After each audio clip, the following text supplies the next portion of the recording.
Hello guys, I just came back from a little bit of tennis, so a little sweaty today. We are reviewing a set, Zendikar, as you can tell in the description, that I actually do not have in foil. I'm currently in the process of completing Zendikar in foil. I do have a pack. This is what they look like. I don't know when I got this, but it's been in this binder for a long time. The non-foil set I had for a while, and the foil set I have here.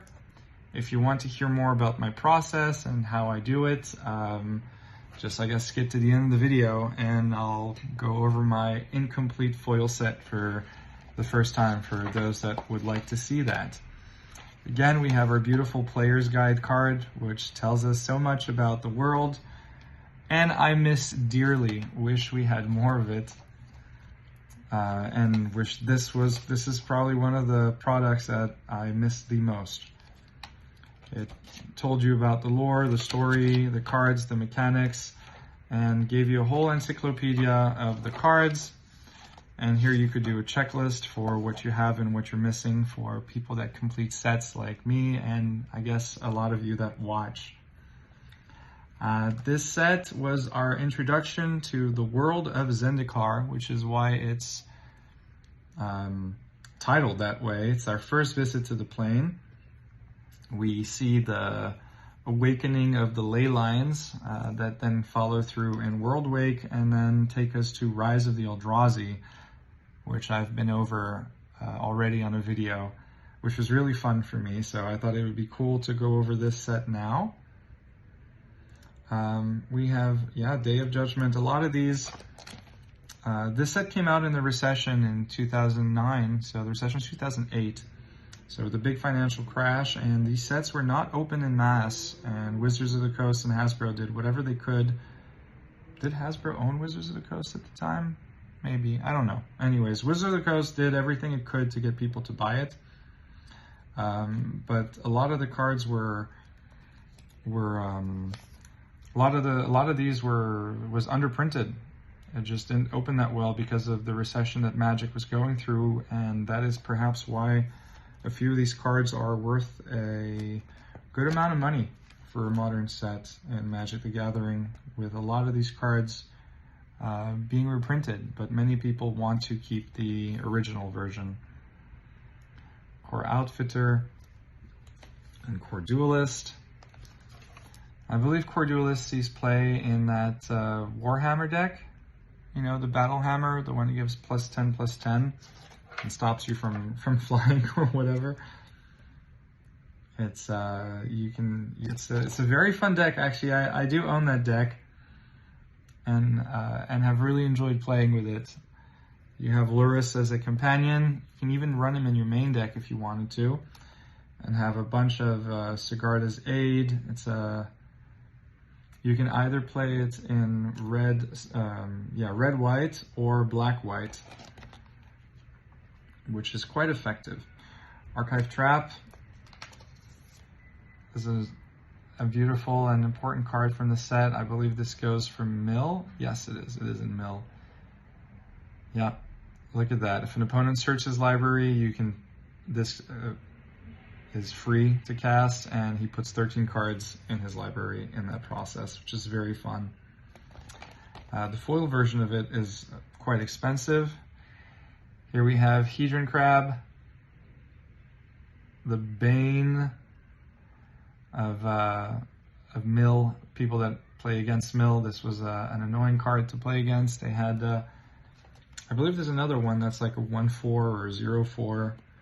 It's difficult to kill that does the same thing, if not better, but this was the original. As per usual, when we go to a new plane, or just whenever we talk about our legends and the important creatures of the set, here Lorthos. When Lorthos emerges from his deep water realm, the tides bow to his will, and the coastline cowers in his presence. The coastline cowers in his presence. How fun. In the set, we have, I'm not sure if we have a Planeswalker. You know what? We'll find out when we find out. We had just been introduced to Planeswalkers in the block beforehand, which was Lorwyn. I believe Lorwyn was the mega block that preceded this. If I'm wrong, again, you know, I'm wrong very often at this point, so keep correcting me. Bloodghast still sees play, or at least saw so much play when I was going around. I'm sure I've seen some decks that run this. Bloodchief's Ascension. I love going over any of these old sets because the story was so important. Kalitas, Bloodchief of Get, the first time we're introduced to him. The Halo Hunter, this gorgeous demon. Beautiful art, Chris Ran. I think you also had a secret layer not too long ago. Hard Stabber Mosquito, no thank you. Stay away from me. And this is our first time seeing Ob Nixilis, another big baddie, which we visited in New Capenna. You know what, is it too soon? There we go. We do have actually a few walkers. I believe we have Soren Markov and Nissa Ravane. Maybe even a third one. I think we have Chandra. We'll see. We'll get there. Soren Markov is, this is not the expensive one, I think. It's the, is it? I don't know. I forget. Vampire Nighthawk and Hexmage, which are very important cards. The bane of many players. And our beautiful Vampire Nighthawk. Jason Chan, thank you for this art. And Wizards of the Coast, thank you for the design. I'm still very upset at Wizards for the collector boosters, so do not take my compliments as me sucking up to them in any way. The stunning Chandra Blaze from Steve Argyle. I really just enjoy viewing and going over these older sets and talking about them and reminiscing over cards that saw so much play and sharing my love of set collecting. It's kind of a dying thing. It's much more prevalent in Goblin Rune Master. Destroy target lands. Land destruction was a thing. Land destruction was definitely a thing. But yeah, set collecting is a bit of a dying art. I don't know if it's art. It's a dying hobby. It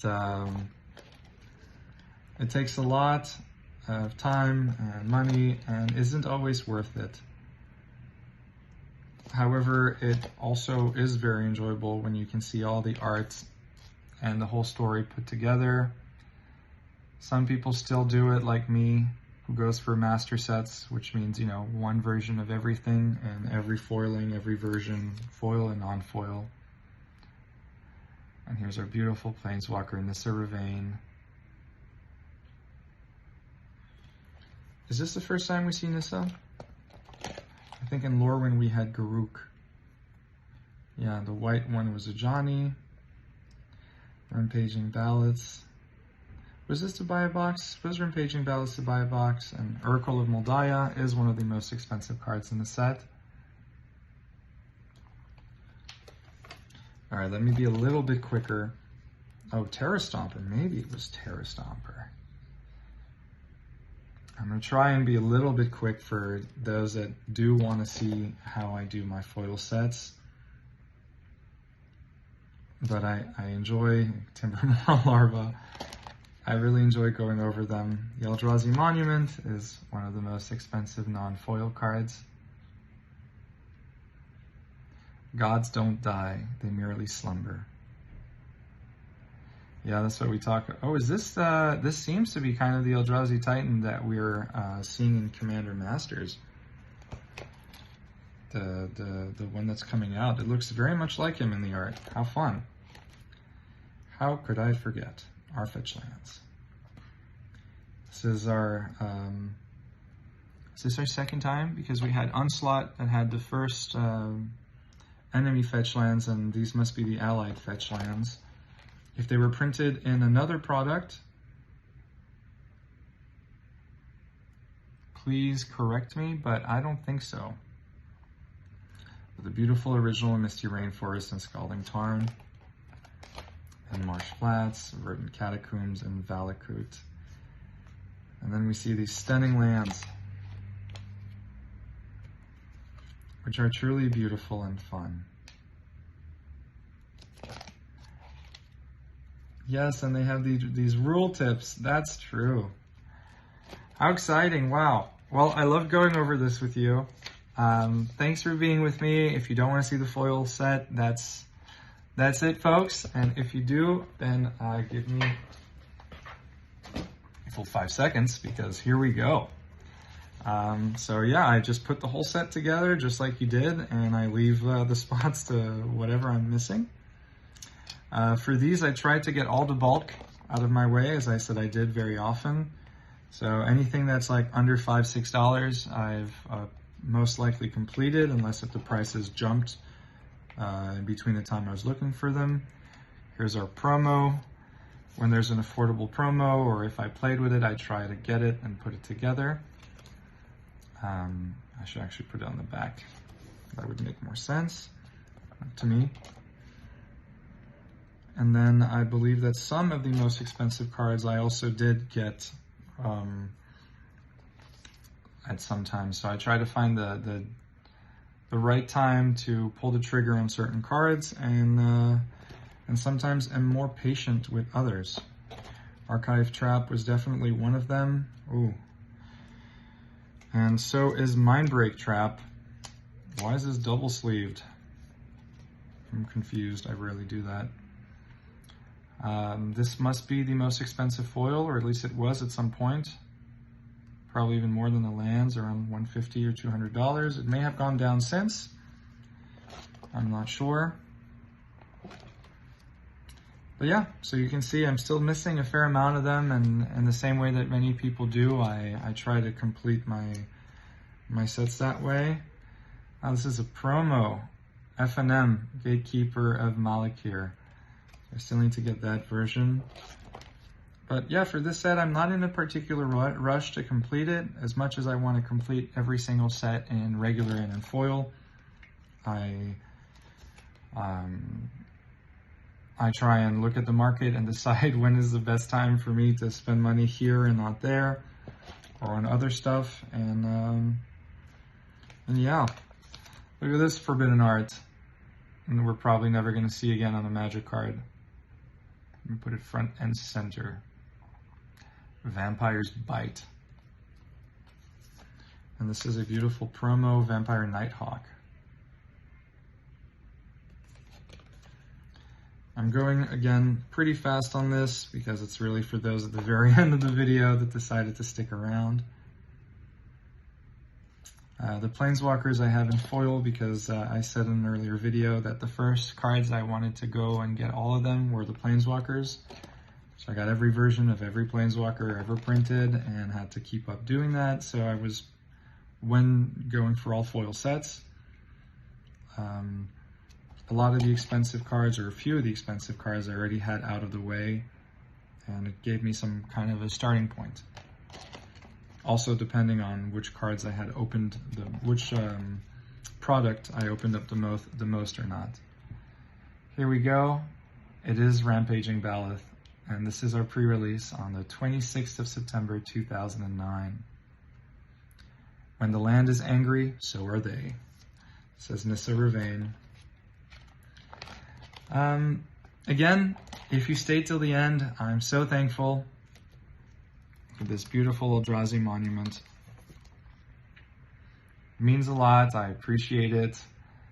Most people don't. Just, yeah, hashtag fetch lands if you made it to the end.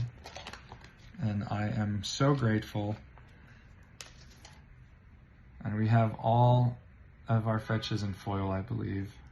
Arid Mesa, Marsh Flats, Misty Rainforest, Scalding Tarn, and verdant catacombs at the back. And also, look at this Megasi water well right here.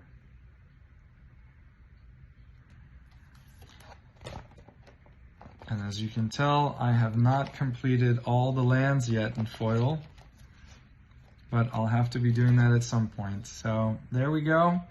Thank you so much for being with me, guys. Lots of love and have a wonderful day.